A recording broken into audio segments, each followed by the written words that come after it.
everyone, welcome back to our YouTube channel Survival of the Fittest. Let's resume our session. 70 questions हम already discuss कर चुके हैं RPSC assistant professor zoology का जो first paper है उसका. अब नेक्स्ट क्वेश्चन डिस्कस करते हैं. The karyotype of Patau syndrome is. तो अभी हमने पहले डेवलपमेंटल बायोलॉजी से related taxonomy and vertebrate invertebrate से रिलेटेड क्वेश्चंस डिस्कस किए. उसके बाद अभी हम डिस्कस कर रहे हैं जेनेटिक्स से रिलेटेड क्वेश्चंस, जो पिछले वीडियो में भी कुछ क्वेश्चंस ऑलरेडी डिस्कस कर चुके हैं. पटाउ सिंड्रोम क्या होता है? ये एक ऐसी कंडीशन है जहाँ पर कुछ क्रोमोसोम एबनॉर्मेलिटीज हो जाती हैं, जिसमें 47 प्लस XX प्लस 13, तो 13 जो क्रोमोसोम है उसकी ट्राइजोमी जो हो जाती है उसको बोला जाता है यहाँ पर Patau syndrome, trisomy of the 13 syndrome.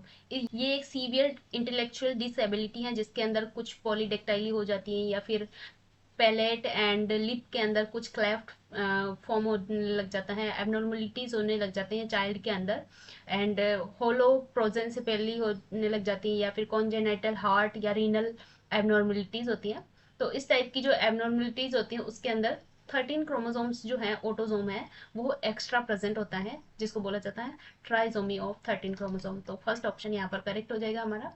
45 plus x की बात करें तो यहाँ पर ट्राइजोमी नहीं होकर क्या हुआ है, इसमें एक क्रोमोसोम यहाँ पर कम दिखाई दे रहा है. Female with 45 chromosome only 1 X और no second X chromosome, it is known as Turner syndrome and monosomy of the X. It is this is the condition of monosomy of X. इसमें एक x chromosome absent होता है female के अंदर और इसको बोला जाता है टर्नर सिंड्रोम. Turner syndrome. तो ये डिफरेंट कंडीशन है.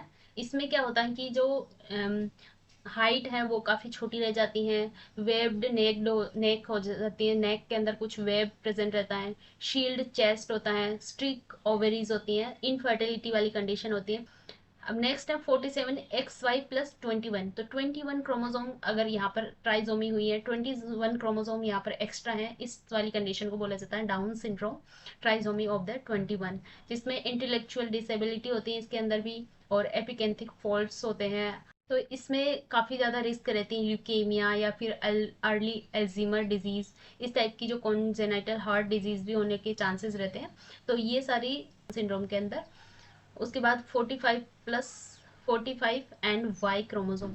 तो वाई क्रोमोसोम है तो इसका मतलब यहाँ पर कोई एक्स क्रोमोसोम नहीं है मेल के अंदर.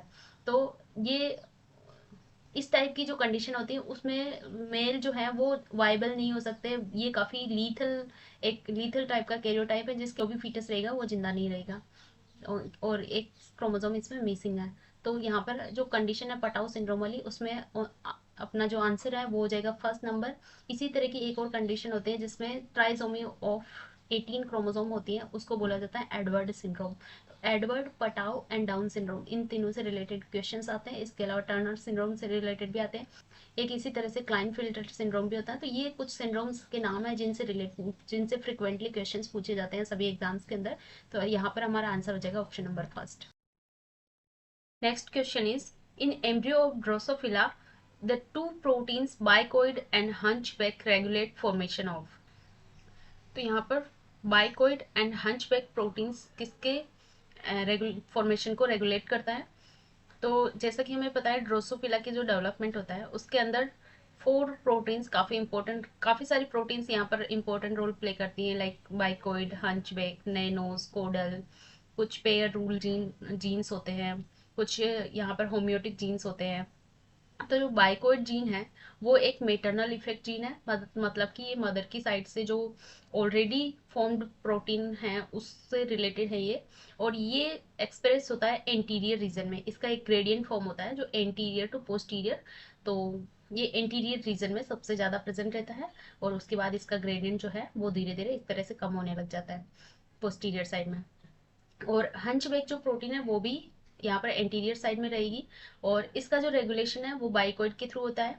हंचबैक जो है, जिसके हंचबैक प्रोटीन्स के जो जीन्स है वो मेटरनल साइड से भी होते हैं और जाइगोटिक जीन्स भी होते हैं, और इसको रेगुलेट करते हैं ये बाइकोइड.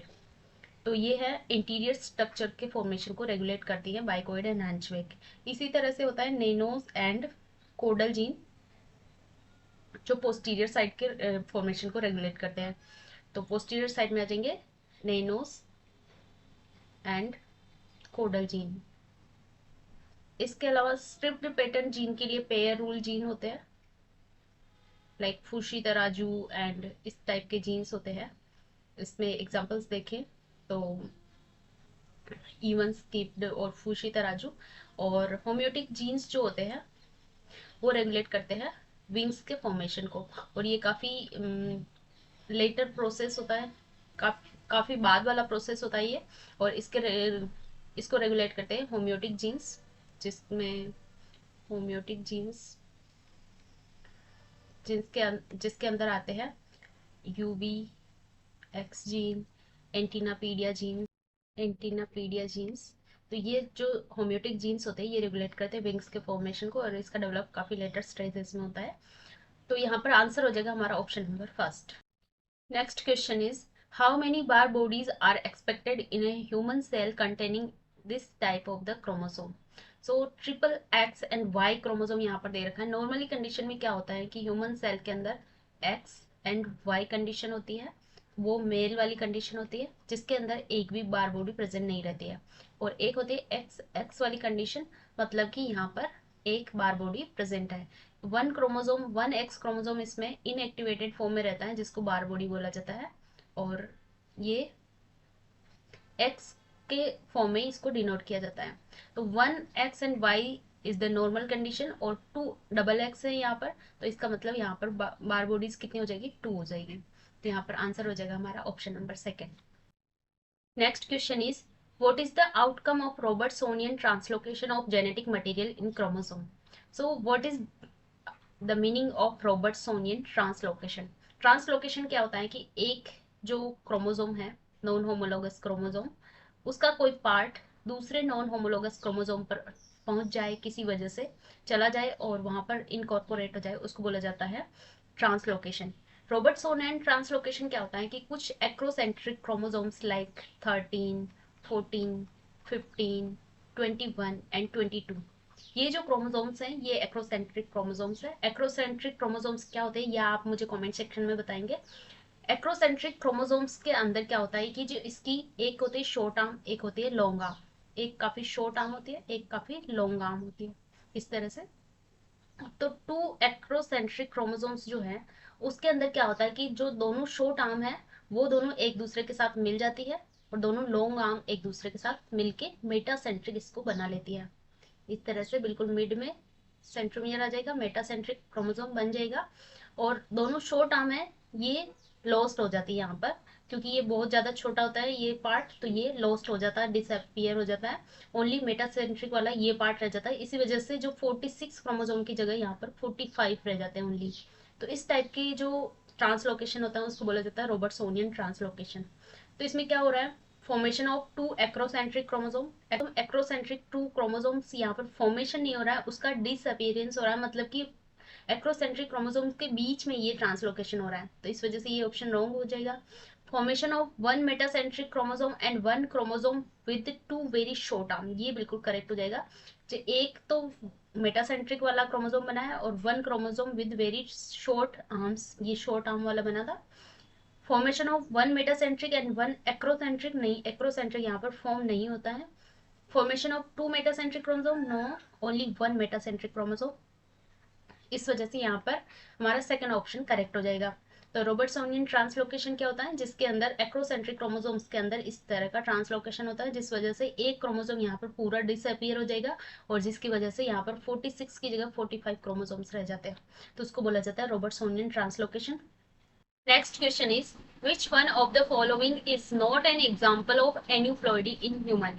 सो एन्यूप्लॉइडी का कौन सा एग्जाम्पल नहीं है, उससे पहले हम देखते हैं कि what is the aneuploidy. Aneuploidy क्या होता है कि इसमें वन एंड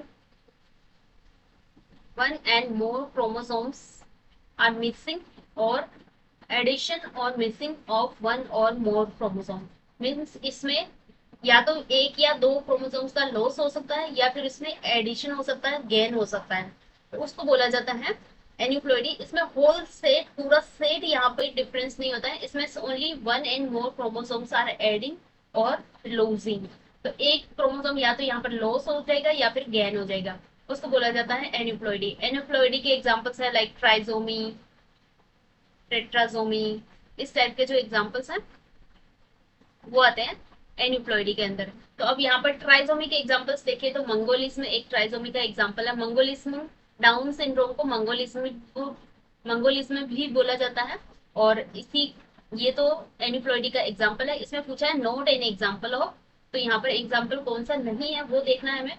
क्लाइनफेल्टर सिंड्रोम के अंदर भी ट्राइजोमी होती है। ट्राइजोमी, इसमें क्या होता है कि एक एक्स्ट्रा क्रोमोसोम, एक्स क्रोमोसोम आ जाता है।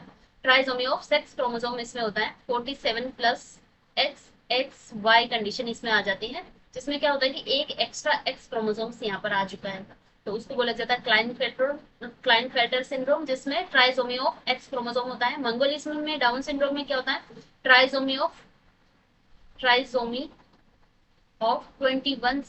क्रोमोसोम, मतलब कि एक एक्स्ट्रा 21 क्रोमोसोम यहाँ पर आ जाता है।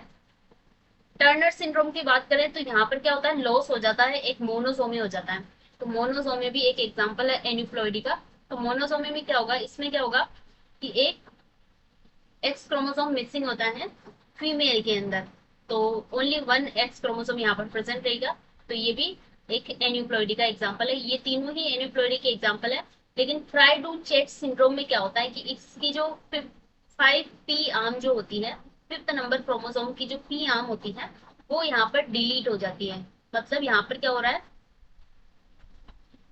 डिलीशन हो रहा है, ना कि एन्यूप्लॉइडी। तो क्राइडोचेट सिंड्रोम में क्या होगा, 5th p आर्म जो है, 5th क्रोमोसोम की जो शॉर्ट आर्म है उसके अंदर डिलीशन हो जाता है। That's why this is our answer, because इसमें पूछा है एन्यूप्लॉइडी का आंसर एग्जांपल कौन सा नहीं है, तो क्राइडोचेट सिंड्रोम यहाँ पर एन्यूप्लॉइडी का एग्जांपल नहीं है, ये एक डिलीशन का एग्जांपल है। ओके, तो ये कुछ क्वेश्चंस थे जेनेटिक्स से रिलेटेड। तो 75 क्वेश्चंस हम डिस्कस कर चुके हैं इस पेपर में से, अब बचे हैं 75 क्वेश्चंस, जिसको नेक्स्ट अपकमिंग वीडियोस के अंदर हम डिस्कस करेंगे। आई होप ये सारी इन्फॉर्मेशन आपको पसंद आ रही होगी। अगर इन्फॉर्मेशन पसंद आई है तो वीडियो को लाइक जरूर करें और अपने फ्रेंड्स के साथ भी शेयर करें। मिलते हैं नेक्स्ट वीडियो में, till then take care, bye bye.